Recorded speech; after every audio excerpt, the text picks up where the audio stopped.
मोशी येथे कचऱ्याचा डोंगर कोसळून इमारत कोसळण्याची म्हणजे जी दुर्घटना घडलेली आहे या संदर्भामध्ये आपल्या माध्यमातून अनेक बातम्या माझ्यापर्यंत पोहोचल्या. नागरिकांनी ही अपेक्षाही व्यक्त केली. या भागाचा लोकप्रतिनिधी म्हणून मी तिथे व्हिजिट देणं ही अपेक्षा देखील व्यक्त केली. परंतु मणक्याचं दुखणं बळावल्यामुळे काही दिवस प्रवासावर मर्यादा आहेत. पण या संपूर्ण दुर्घटनेचा मी सातत्यानं फॉलोअप घेतोय की एकूण 23 जण हे जे ढिगाऱ्याखाली अडकले होते त्यातल्या जवळपास 14-15 जणांची सुटका करण्यात आली. 14 जण सुरक्षित आहेत. 1 जणांचा दुर्दैवी मृत्यू या घटनेमध्ये झालेला आहे आणि आणखी 8 जण यामध्ये अडकलेले आहेत. यामध्ये खरं तर कॅन्टिलिव्हर टाईपने ही इमारत कोसळलेली असल्यामुळे हे 8 जण तळमजल्याकडे जिकडे पॅन्ट्री होती त्या ठिकाणी अडकल्याची शक्यता आहे.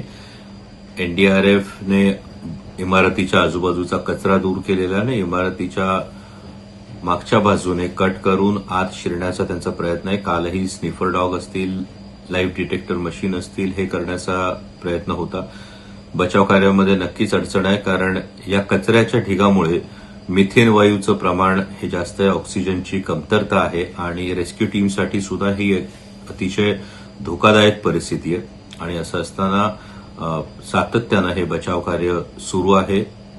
हे 8 जण जे अडकलेले आहेत त्यांच्या सुरक्षिततेसाठी सुद्धा मी प्रार्थना करतो. पण या निमित्तानं अनेक प्रश्न जे उभे राहतात हे प्रश्न महत्वाचे हेच आहेत की जो कचऱ्याचा डोंगर होता ज्याला परमिसिबल लिमिट आपण म्हणतो ती 25 मीटरची आहे. असं असताना हा 30-35 मीटरपेक्षाही जास्त उंचीचा कचऱ्याचा डोंगर होता का? या संदर्भातला धोका माननीय आयुक्तांनी सांगितलं की फार मोठ्या प्रमाणावर पाऊस झाला. मग अशा मोठ्या प्रमाणावर पाऊस झाला तर धोका निर्माण होऊ शकतो याची कल्पना ही प्रशासनाला होती का?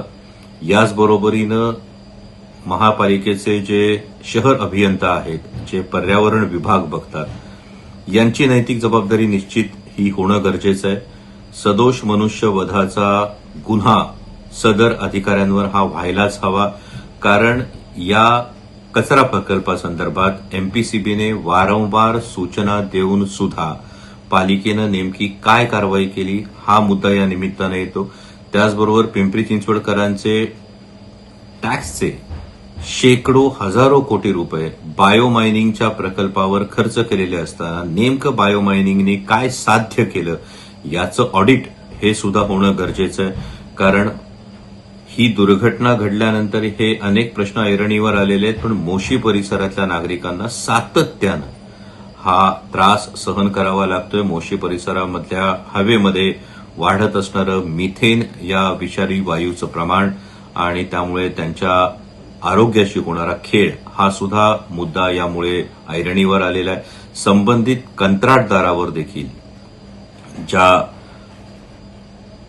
दुर्दैवी मृत्यू झालेला आहे त्या संदर्भात सदोष मनुष्यवधाचा गुन्हा हा दाखल झाला पाहिजे आणि रेस्क्यू ऑपरेशन ही आत्ता प्रायोरिटी आहे. रेस्क्यू ऑपरेशन हे निर्विघ्न हे पार पाडलं जावं. पण त्याचबरोबरीनं या संपूर्ण दुर्घटनेची सखोल चौकशी करण्यात यावी आणि त्यात जे कोणी जबाबदार अधिकारी असतील, या प्रकल्पाच्या संदर्भामधले जे कंत्राटदार असतील यांची जबाबदारी निश्चित करण्यात यावी ही माझी मागणी आहे. त्याच पद्धतीनं